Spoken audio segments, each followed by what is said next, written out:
Hello, everybody.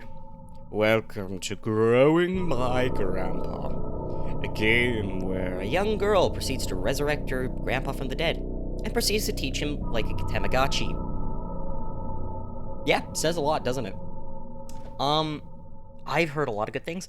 It's such an interesting premise. I just wanted. Yeah, let's just jump in. Tutorial, sure. Games designed to be played with the mouse. The input required of you is based around clicking the mouse buttons. The right mouse button will change the cursor's image, function. Only when there is a pointer can you interact with menu buttons and prompts. Please click below in pointer mode. The second cursor mode is indicated by the cursor's image featuring a hand extending fully. This mode concerns interacting with objects and manually picking up objects and moving to another position. Please pick up the trash on the right and place it in the trash can on the left. Remember, the right mouse button changes the mode. Oh. Oh. That's a noise. This won't get annoying, I swear. Trash. Bin. There'll be many situations in growing a grandpa that will require you to pick things up, place things, grab things, or give them. Don't be afraid to experiment. Keep an open mind about using your hand. Phrasing. Please click the button below to continue. Okay, yeah, so I can't click with that. Use the 1 to 3 digits on the keyboard to reposition the trash can. Oh. Oh, okay. Yeah, the video options. Yeah, no, I've already seen these. I did it before, setting up the game. Like a normal person. I didn't, like... It's options, no one cares. Not even me. Question mark top right for helps, hints, words. Thus ends the tutorial. Hope you enjoy growing my grandpa. Infinite thanks to my patrons and supporters for believing in me and my work. Yames. Week 1. That's a folder. Those are words. I excused... Adrian? Adrian? What? I can't tell if this is just a weird spelling of Adrian, or if this is just a really... or if this is just a name I've never seen before. I think it's Adrian. I think that's what it's meant to be. I excused Adrian during music class today and spoke with her about her recent string of demerits. Yet, I doubt that's meant to be... I doubt it's meant to say Adrian, considering it's a girl's name. I don't know, maybe it's common in other countries, I don't know. It was our first time meeting outside of our quarterly evaluations, and I believe it went well. I can certainly understand Mrs. Richardson's classroom observations concerning Adrian's emotional state. She was, of course, intensely shy when we first met.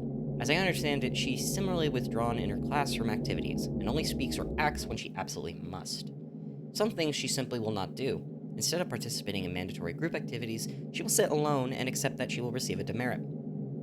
It sounds just like antisocial behavior. Like, most kids do this. I am no different. Before the meeting, I read Mrs. Richardson's parent-teacher report, which allowed me to estimate some about...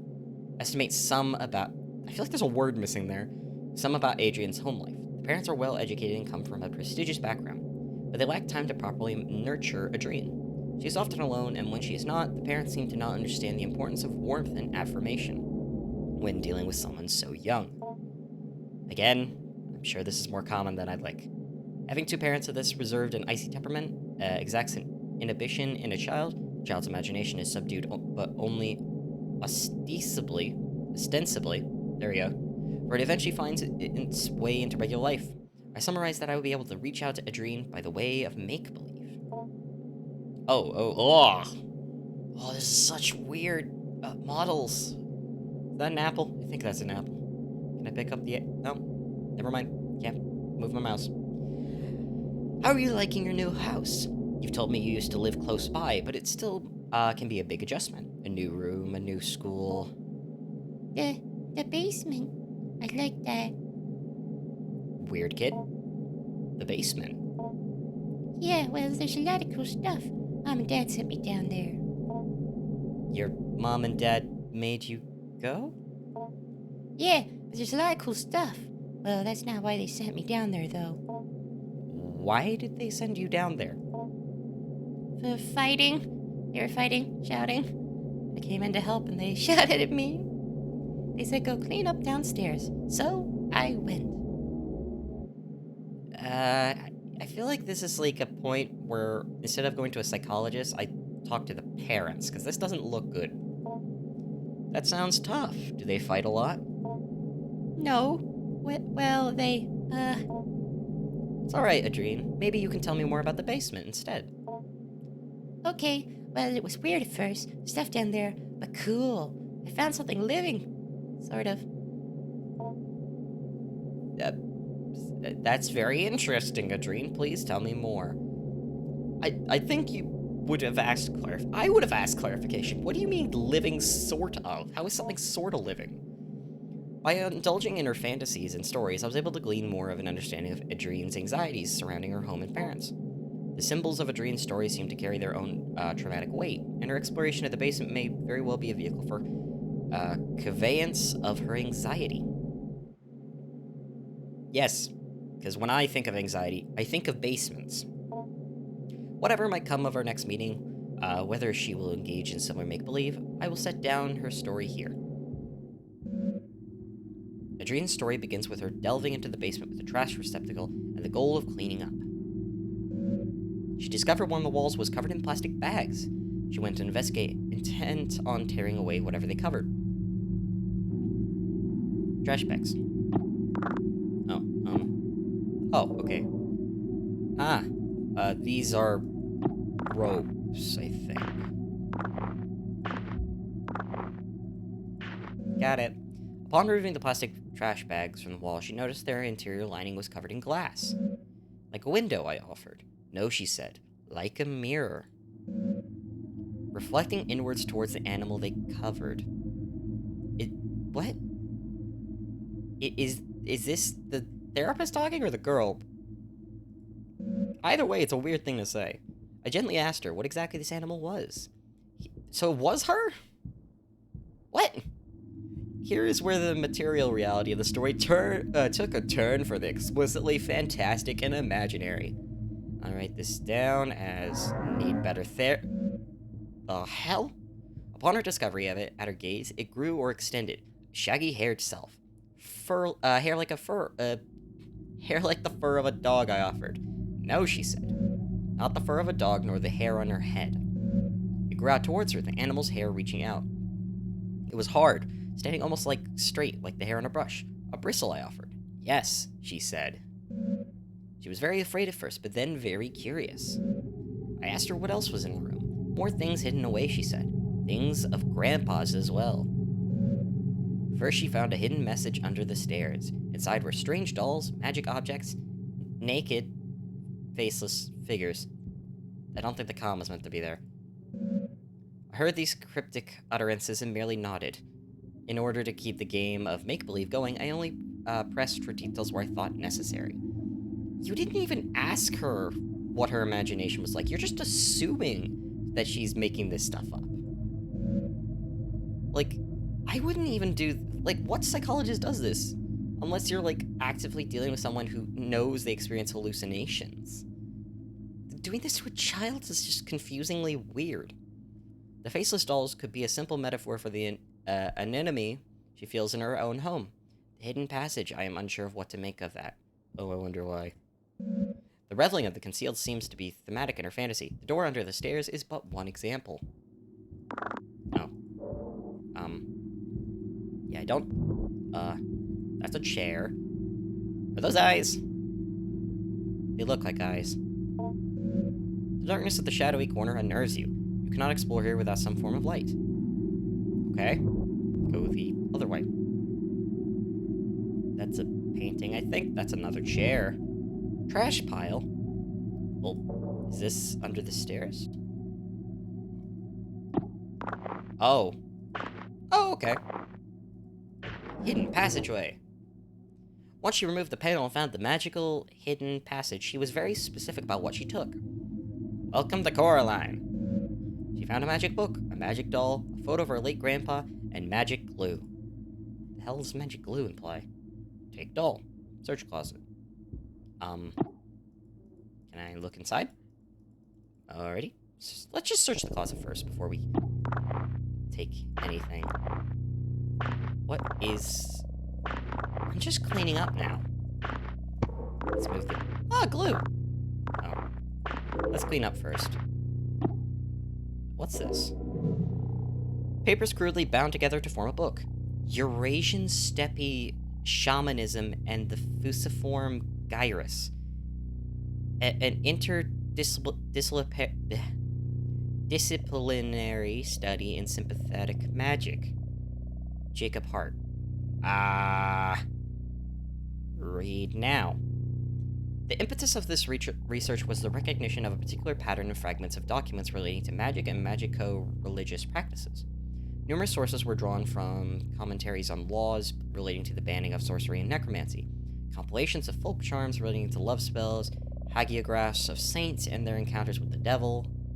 The list spans many centuries and a great distance from the Levant of Khazar Khaganate to the border of the modern nation-states of Russia and Kazakhstan. Kazakhstan is the birthplace of wizards? Borat was a wizard. No. No, wait, I can't remember. No, he wasn't from Kazakhstan. He might be a pseudo-wizard, though. Knowing Borat, he probably knows magic. From this paper trail arose a consistent account about a certain form of magic relating to the binding of demons to the sorcerer's will, a demon called the Heaven of the Needles. Speaking of needles, thinking back to pile of bristles, the Angel of Needles was known to be kept best by shamanic keepers or wards who suffer from face blindness, whether by birth or through developmental causes like a stroke or a head injury. It was known to be extremely effective, but terribly dangerous, so much so that it became outlawed several times and was generally a popular scapegoat relating to unexpected death. Sure. This nexus of magico-religious meaning making sorcery regarding human-related desires, and the history of the science of the neurological disorders related to the fusiform gyrus, is where the subject of this dissertation will reside. I will outline further and then analyze the historical sources I mentioned previously, then I will go into the neurology of mystics and magico-religious experience. Thing I just realized, the girl's probably conveying this to the therapist, and he's just listening to this little girl use these ridiculously complex definitions about magic and sorcery, and he's just nodding his head like, yep, typical 8-year-old. After that, I will detail my ongoing correspondence with a resident of the Earl Mountain region who is an expected folklorist and keeper of traditions. He claims to have been passed down through his extended family for generations. Nothing suspicious about that. Oh great, another thing. A photo of your late grandpa. God, that's a good mustache. MNBHD. Mr. PhD. Okay, that makes more sense. On the reverse side of the photograph, there's more text. Good luck on your trip to the Earls. Stay warm. My grandpa was a PhD student? He looks like a hillbilly, but... looks could be deceiving. Can I just leave the glue? Is that even an option? Oh, I can! I probably need that, though. All-purpose glue. No, magic glue. Okay. Take doll? A slouching doll. Its material is rough and coarse. I interrupted to ask what she did with these magical, mysterious materials. Grow Grandpa, she exclaimed plainly, and then, without missing a beat, she continued on with her story. Obvious. Come on. Feeling this was a potent symbol, I stopped her again to ask what she meant. Somewhat puzzled, I did not understand immediately. She explained slowly. Grandpa lives in the cage in the other room. The cage behind the door. They grew people in the cage. This is when you just assume she's possessed. I don't care if she's good, evil, or whatever. No child should be talking about this. She's dangerous, don't go near her. She's got bad juju. Do I check out the... Let's say hi to Bristleman. How you doing, Bristleman? Ah, good joke, Bristleman. I guess the door then. Huh? Oh, are these... Oh, why are there so many notes? A hastily written note. Okay. I've repeatedly called your homes to no avail, and so I am forced to leave this here for you all. I found William sitting in the corner of the exclosure area, seemingly severely concussed. Whiskers was gone, in none of its usual hiding places. I immediately suspected the worst. The project thus must be suspended for now. I'm leaving up the usual mirrored covers we used to keep the anthropoidic void sealed. I've done my best to lock up everything on such short notice. It is hastily fixed, but it will require some time to find a more permanent remedy. This is weirdly a lot of detail for a hastily written... Oh, it continues to... Yeah, no, this wasn't hastily. This was planned. Someone's in on it, something. I'm honestly hoping you do not find this note, as I intend to lock the house down too. Then why write it? Alright. I intend to race off to you to receive your lockbox keys. Do not worry about William's key. It is set... It and the rest of his equipment is almost certainly deep within Whiskers now. I pray you do not enter this room. No matter how it may appear, William cannot be helped, and is only kept alive as a means of continuing predation on the rest of us. I will say once again, no matter what state you may encounter William in, he cannot be helped. I have sympathy for the young man, I truly do, but I found on his person several photos of his late sister, which implies certain risks he knew he was taking. Our extant research materials have now become possible liabilities, either criminal or professional in nature, so I have stashed them away. I believe I let you all know how I might do this, if we were ever to experience an event such as this. I hope you all remember what I told you. So long, then. Dr. H. Okay. What are these, then? A note on the experiment. 1-4. Okay. For the sake of university policy and the health of any future career, you will abide by the non-disclosure contract you have signed. Do not break the anthropoidic vacuum without my prior consultation and approval. Any anthropoidic forms brought into the enclosure area must not be left unattended. When not in dormancy, the sample will attempt to take anthropoidic shells. Please see shell notes for more on that. There's so much reading. The sample's exposure to some of our neural activities is unavoidable. However, the speed at which its desirous yield... Oh, desirous. I can't read. Is produced can be dampened by several precautions regarding libidinal, funny word, and emotional urges. Keep conversation not related to lab work to a minimum. If you begin to suspect you are developing attachments to your colleagues, contact me as soon as possible. So, what? What does attachments with colleagues have to do with the experiment? What exactly are we... A note on the experiment. Ah, damn it. I didn't... Whoops. My bad. I just clicked without thinking. Alright, never mind. We'll read this one. Regarding growth cycles, every time Whiskers regenerates and leaves dormancy, it is to be logged as a new propagation. The sample's bodily existence cannot be scrolled out, i.e., a part cannot be cut from the whole, so there can only be one living propagation. Propagations are to be terminated after 5 weeks. Okay, so week 5 is when things are probably going to go badly.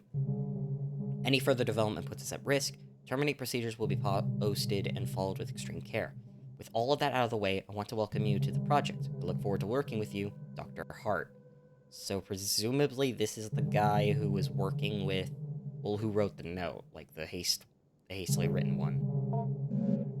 Beyond the door in the room, the cage was hidden, concealed in another cloak of inward-facing mirrors. Okay. Hidden cage lined with mirrors. It is strange, almost poetic, the elaborate fantasy of self-reflection, concealment, captivity, the fact that I'm a gullible asshat.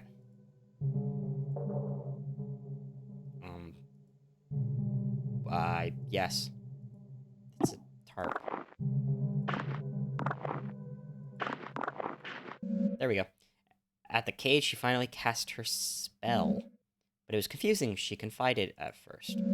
She took the magic doll, the magic glue, and the photo of her grandpa, and she combined them, and she wished very hard. I can only assume in this fantasy next her wish would come true. And what child's story would it not? What on earth? Glue? Oh. What? Particular human representation. Grandpa. Generic human figure. Doll. Glued together. A tangible symbol of intent and desire. Okay, she put Grandpa in the cage, assuming that was part of the ritual. She was not clear on how it worked. What precise instructions she could glean from her grandpa's magic book was complicated by her reading comprehension. She wished with all her heart, and then she told me she waited a while for something, anything to happen, and after that time, she began to cry. I cried really hard, she said. I wanted my grandpa to be back. I wanted my parents to stop being so mean. And it hurt me. It hurt me wish for Grandpa to come back, for my parents to be different. I could feel through the walls, and it felt me through the air. I asked her what exactly she meant. She could only repeat what she said. By this time, lunch was almost over. I said goodbye to Adrienne, and she left to rejoin her class. I was left to consider our conversation. I believe the storytelling strategy I have employed was not unfruitful, but I must probe deeper if I can. Although I can be sure of nothing I interpret, the impressions I get may begin to help me get an idea of the right questions to ask. Knowledge you acquire this week has given you access to certain topics or keywords you can discuss with Grandpa. You've gained the conversation topic, wish. Consider discussing this when Grandpa emerges. Ominous much? You have also gained the following keyword. Shell. Consider discussing this when Grandpa emerges. Week 2. So we created a demonic version of our grandpa out of intent and wishes? Maybe that's why there shouldn't be connections with people. It can, like, read minds, kinda? I don't know. I met again with Adrienne in order to address her emotional outburst in the past few weeks. It's our second time meeting, and while it was standard practice to have multiple sessions with a troubled student, as I assembled a report for the counseling department, I could not help but think as we sat down in my office that Adrienne already seemed to show a remarkable change in self-esteem and confidence. Perhaps my Mrs. Richardson's estimations of her as emotionally disturbed was erroneous, or Grandpa gave her a pep talk. The paralyzing shyness and withdrawn attitude Adrienne possessed last week was not entirely diminished, but she seemed to hold herself differently this week. However, this only lasted as long as our conversation pertained to initial introductory pleasantries. Oh god, so many big words. When I began once again asking about her parents, her feelings regarding her new school, and her new home, she quickly lost what new confidence she gathered and withdrew again into herself. So once again, I partook in some collaborative make-believe. But this time, I was aided by the fact that I had managed to do some research into Adrienne's grandfather, and I had some insight into what she might actually be finding in the basement. Now, this may be overstepping my boundaries, some as a school counseling caseworker, but this was all in the service of making Adrienne comfortable and happy in this learning environment. He just put that down for legal purposes. In any case, I was able to dig up information regarding the grandfather by inquiring at the university in town. Not that I make it a habit of sleuthing, but I had a suspicion that the grandpa was a professional there, or at least some sort of researcher, due to the fact that the newly constructed laboratory on the campus I drive by every day bears his name and memorial. I mean, that's pretty clear. He was some sort of anthropologist, or linguist, or neuroscientist? I did not have to dig that deep before the scope of his work became dizzying, and I ran up against the limits of my undereducated education. Back to the make-believe. What is your grandpa like? Is he a smart man? Nah, not anymore. But I'm teaching him. So he's grown a good deal then. You've been feeding him well. Yeah, he's getting bigger, but he has a lot of room in his cage. He's still behind bars? Yeah, well, he might be able to climb out eventually. There's this vent in the ceiling. Ah, well, perhaps if he climbs out, I could meet him someday. Please, don't wish for that. Yeah, maybe. He's not ready to leave. He can't take care of himself. I have to feed him, pick up after him. Ah, you store the food in your lunchbox? That's nice of you to share. He can almost talk. You can't speak with him? He doesn't have a mouth, sort of. But how do you feed him? He has a mouth on the outside, on his shell, or the stuff that is his skin. I'm a little confused. Maybe you can go through a typical day with your grandpa. Okay. I asked her to explain how exactly she goes about growing her grandpa, and Adrien began another tale. According to Adrien, in the week that had passed, much had changed in the basement.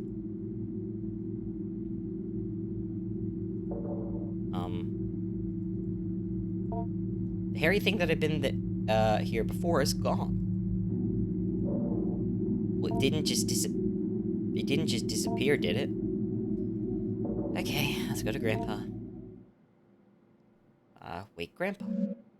It was scary at first, she said, the way he moved and the way the doll's skin covered him. I wanted to interject. This somehow seemed inappropriate, but I kept listening. When I looked at him, she continued, when I think about him, he grows and moves. It's like he is growing for me. So he's growing bigger now, I asked. Yes, she said. Bigger every day. Ah! Yay! Oh boy. Oh boy. Grandpa, you've grown. Oh, yikes. Oh, gosh. I'm good. Oh, jeez. You know what? Maybe we shouldn't be growing Grandpa. He seems good on his own. He's a mature adult who could probably look after himself. Hence, we don't need to go down here anymore. This begins the actual growing part of growing your grandpa. Beneath the doll's burlap skin, the follicles knit together what resembles a proper person. Your grandpa. You are in charge of its cognitive development and diet until it is able to sustain itself. Currently, you are observing Grandpa. Please click the arrow back button below for a brief tutorial of your duties as caretaker. Okay. Here you can see a variety of options regarding growing your grandpa. Highlighted in red are objectives related to feeding and teaching Grandpa. Important messages regarding Grandpa's recent activity will also appear here. You will need to find it food and learning material before you can move on to the next week. Some foods will make Grandpa happy, other merely content. Some food will make Grandpa disgusted to the point of nausea. Learning material is also scattered throughout the basement. Seek out vocabulary cards intended to help teach English and basic anthropoidic concept formation. The option highlighted in red are related to navigating around the basement. The go-to Grandpa option will let you perform all actions directly related to Grandpa, feeding, teaching, observing, etc. Assessing the study corner will let you go over any documents you pick up as the weeks go by. It's a good idea to learn about the work of the people who last occupied this space. Assessing the kitchen corner will let you search for food in the old refrigerator and prepare food for Grandpa. Up button will replay this tutorial. The save game button will save your progress. Just save button. Exit will take you to the main menu. More buttons may or may not appear depending on your development of Grandpa, so watch out for them. One final note. Take care to explore the basement at your leisure. However, due to the entropic nature of clutter and trash, different weeks may allow you to find things you had not previously discovered. Good luck. Okay. So we need to feed Grandpa. Trash pile. Oh, the painting. Oh! Wait, what? A folder full of radiographic images. You can examine these in detail at the study corner. Anything else? Nope. Trash pile. The hell's that? Fiberglass insulation. This isn't really food. Grandpa might eat it, however. Okay. Man's hungry. Let's get some food for Grandpa. He hungry. I mean, I cleaned up. Examine. Yeah, no, I already checked it. Cabinet. Cabinet. This is just a cleaning simulator, I swear. 3 hours later. I'm looking after a possessed Okay, why didn't I get that message last time? Blueberries. Looks edible. Top cabinet. Oh my... I got tricked into playing a cleaning simulator. This game isn't even like a horror game. It's just meant to be cleaning. That's all I'm doing. I'm cleaning after a goddamn Tamagotchi. All clean. Why is... how did I not notice this? There's a bunch of doll parts in here. You can examine this and... I want to read it. Before we begin, we had us all cover our faces completely. An earthenware pot was scratched out. Now on the inside, as we stole brief glances at it, we could see the interior was inlaid with mirrors. The gave it small pieces of dough, spoiled food, chicken feed, keeping it content. The keeper gestured towards the small bag where the food composted and told us to be careful not to feed it any meat. I asked if the rotting food was enough to sustain it, how it might get nutrients from any of this. The keeper regarded me seriously and said it did not matter what it was fed, the act of feeding itself was what mattered. The act of feeding flesh is another act, however. He then gave me another series of grave warnings regarding not keeping any animal-derived foods near where I might be keeping it. Don't give it me. Got it. You know what? It wasn't clear before about, like, meat, but it seems fine now. That's a lock. Guess I'll get a key later or something. Oh, there's the food. Trash pile. Trash pile. Alright. That's a paper doll. This might be useful in the construction of magic symbols. Okay.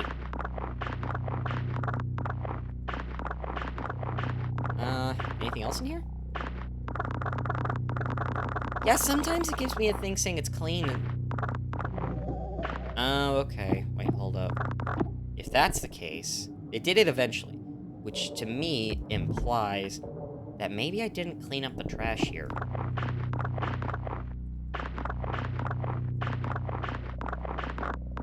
I don't know if it'll give me something.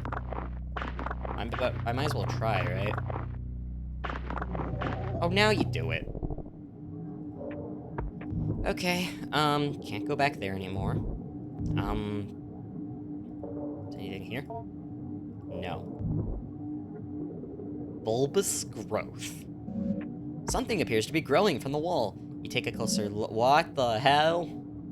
The slimy membrane that its skin seems to contain something. It might be able to open with a blade.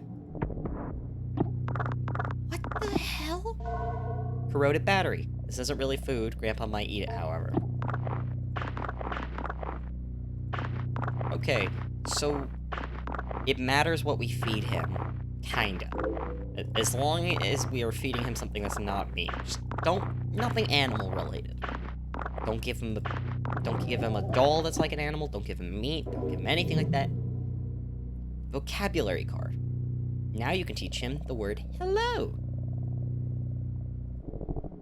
Sure.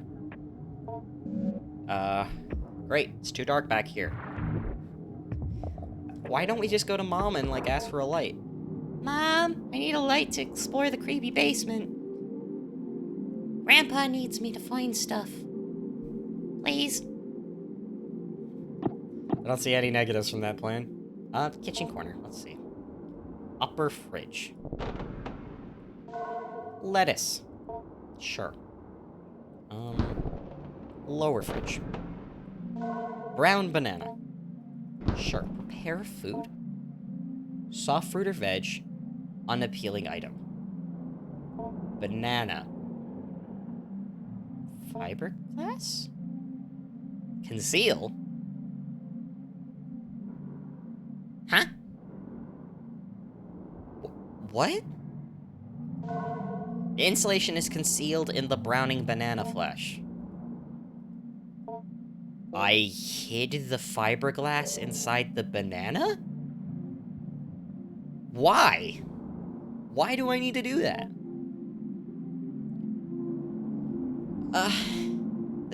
Why? Educational posters. Oh.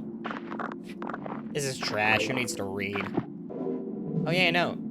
A set of procedures regarding disposal interment. Read now. The researcher will seal off the enclosure bars, ensuring minimal gas leakage during the later fumigating process, and then retrieve the burn barrel and place it near the enclosure, yeah. Allow at least 48 hours of time where the current growth cycle experiences no human-related stimuli. Do not enter the enclosure area nor any part of the basement. Ideally, you will not be on the grounds at all. After 48 hours, 2 researchers will enter the basement wearing their assigned mirror mask, mirror apron, and powered air purifying respirator. The researchers will use the vent system to fumigate the enclosure area. Wait 30 minutes and then use the fan system to ventilate the enclosure. Keep the fans running during steps 3 through 4. Re-enter the enclosure area where wearing your assigned mirror masks and aprons. The organism may or may not be in complete dormancy. If it is not in full dormancy, be assured that it is capable to act against you will be greatly diminished.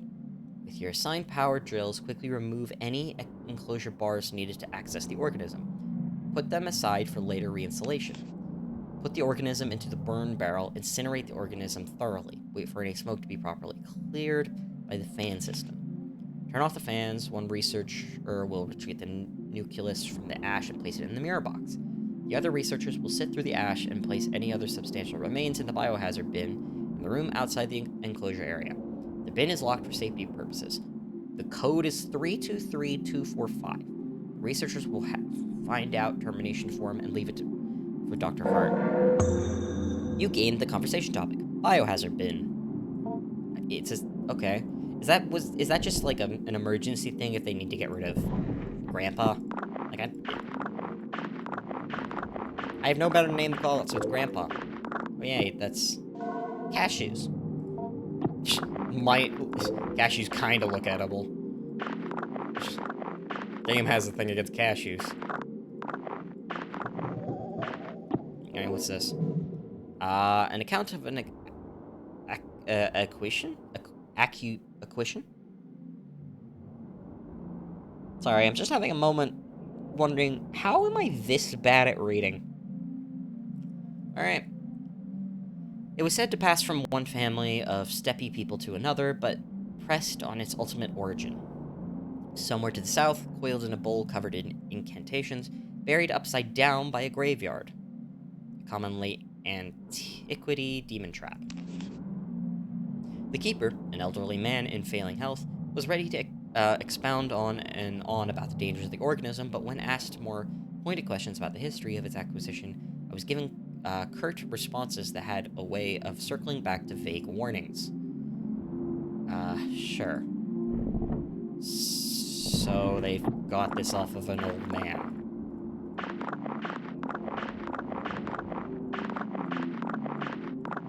I don't know what those are. Are they sticks?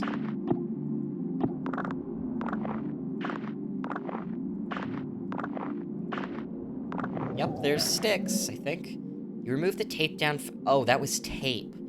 To reveal the cabinet's wooden bottom. All clean. And now there's notes in here. A note regarding cleanup procedures. Let's just read it now. I don't mean to be overly severe in tone, but Dr. Hart's work is very important, and the material we are working with is potentially very dangerous. I'll be handing out a copy of this note as a reminder to everyone. I am not trying to single any partner out. We also have misconceptions about the nature of this project from time to time. With that out of the way, here are some things to keep in mind. The active growth must be thoroughly terminated via the correct procedures at the very least 4 weeks after dormancy is interrupted. Interrupted? It doesn't matter what you've done or haven't done regarding tests or procedures or how much the anthropotic vacuum has been disrupted. We are not ready to go beyond 4 weeks at this point. A step-by-step guide to terminate has been posted by the enclosure wall. I already grabbed that. Please, please, please do not place the educational posters over this posting. No comment, there was. Do not disrupt the anthropotic vacuum without Dr. Hart's prior consultation and approval. In case of any emergency where the vacuum is disrupted, put on your equipment and begin the lockdown procedure. Make an extensive note of when and how the breach occurred. If you find the habitat empty, page Dr. Hart immediately, but do not attempt to speak with anyone else.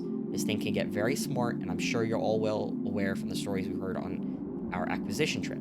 The greatest caution should be used when dealing with a potential aggressive mimicry scenario. Please seek me out if you have any more questions. William. This is the guy who got at the end. Right? Negotiation regarding sample exoskeletons. Each growth from a cycle does not require a shell, but you may find the sample often try and seize on something somewhat flexible. It can grow into along with any desirous yield it may generate, or else it will move from one shell to the next as it outgrows them. In the small amount of time I have spent with it in preparation, I have noticed it tends towards human forms. However, we should keep a tight lid on the anthropoidic seal in order to be cautious before we begin to experiment with exposing it long-term to anthropoid stimuli. I understood some of that. That was file cabinet 1. Cleaning stuff. Cleaning the stuff. Lots of stuff that I can clean. Cleaning. Cleaning stuff. I keep missing the bin. Did I get it? There we go. Great. Grandpa! Wait, what? Hold up. Hold up. Why the hell is one of the cards Grandpa?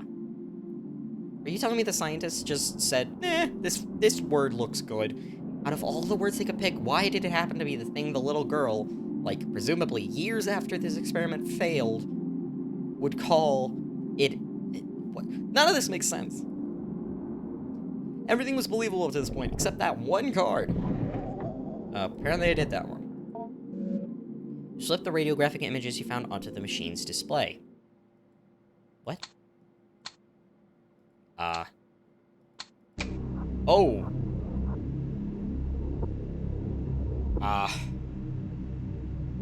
What? Propagation. Day 19 after dormancy. Yeah, vacuum broken. Yes. Term at 21 days. Intriguing results with regard to the mimic hypothesis. A participant entered a sealed chamber adjacent to Whiskers, which had been freed from the anthropoidic vacuum, constructed quite economically from the plastic and broken mirrors. The first propagation's original earthenware vacuum was shattered during the move-in. Between two, there was a semi-opaque glass panel that allowed observation both ways. The human participant was asked to think of someone in their popular consciousness, fictional or no, and cognate on their image. Personality, face, if possible, voice, if possible. The participant chose Jesus of Nazareth, and with weekly repeated exposure to the participant's imaginings, propagation 21 began forming what resembled an anthropoid Zarian in the fold of its spines. Previous human-oriented tests have always bore out a result that Whiskers would form an anthropoid team member, be it me or Dr. Hart or Gerald, and we assumed it was merely mimicking one of us.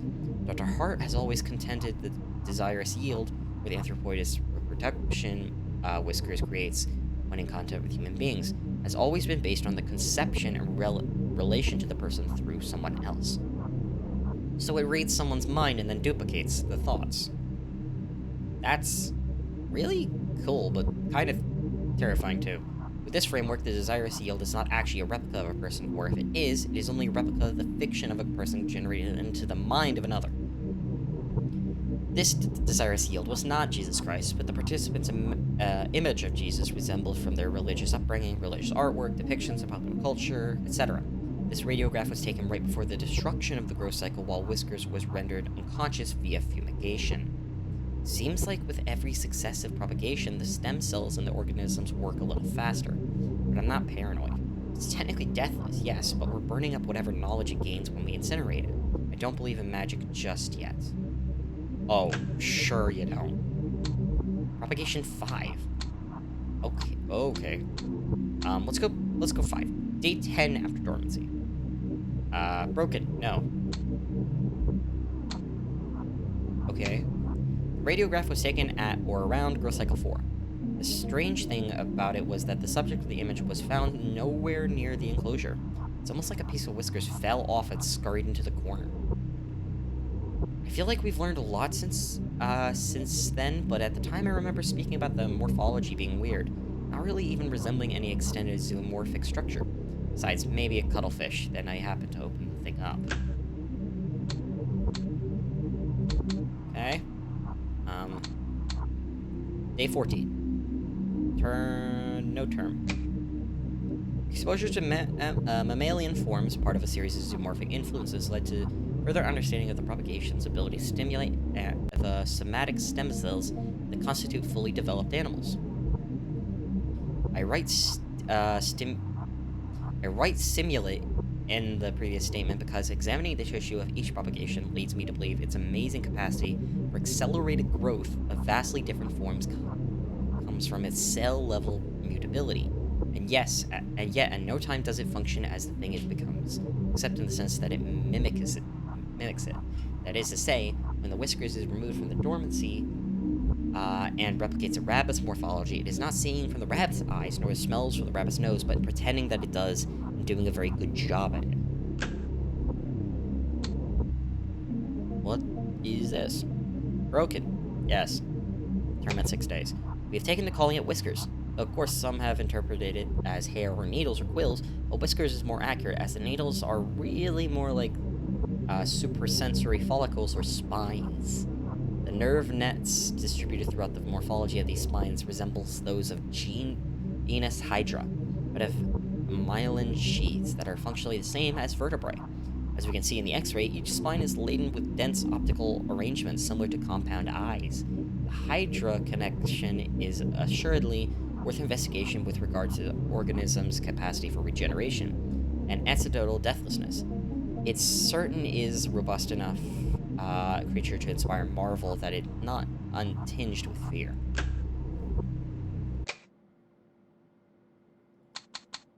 Went quiet now. Okay. Fun. Look over documents. Magic book. Oh, I can look over this. I missed this before, so. Ritual behavior with the sample, trading, bargaining, will result in dismissal from the project. The precise mechanism of the exchange of symbols and gifts required for a requested desirous yield is not known, and even then, anecdotal accounts of success are illegible and in violent death. Okay. Yay. Fun! Fun, I love death. Alright. God damn! This is not gonna go well.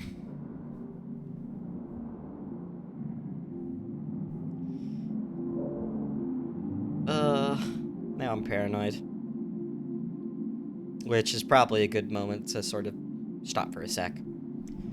Alright, thanks for watching. If you enjoyed this video, please check out some of my other stuff. Please also leave messages below because it just inspires me to do more of this. Anyways, thanks for joining me on this wild ride, and to be honest, I definitely feel like I'm gonna jump back into this. Because this is... Oh, this is a thing. A thing of very... Just yikes, woo. Alright. Once again, see you guys next time. See ya!